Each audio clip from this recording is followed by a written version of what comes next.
all those guys, all the relatives and friends.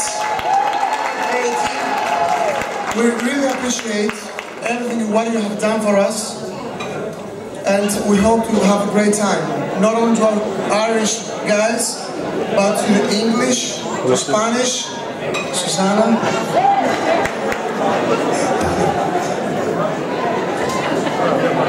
Και αφού περάσαμε το ελληνικό κομμάτι, απλά να πω επίσης κάτι άλλο. Ευχαριστώ πάρα πολύ όλο τον κόσμο, τους φίλους μου από την Αθήνα που ήρθαν και μας θύμισαν, τα παιδιά από την εταιρεία, η κουμποραμπορέα που είναι εκεί πάνω, οι φίλοι μου οι Κύπροι, που τους ευχαριστώ πάρα πολύ που ήρθανε.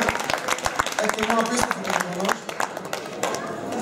Και επίσης στο τέλος, αφού ευχαριστήσω και την κυρία Μέρη, που ξέρει πλέον ότι η κόρη της είναι δική μου, it's not yours, it's mine. Να ευχαριστήσω τον πατέρα μου και τη μάνα μου και τον αδερφό μου, γιατί μου δώσαν την ευκαιρία να τους φέρω το δώρο από την Ιρλανδία.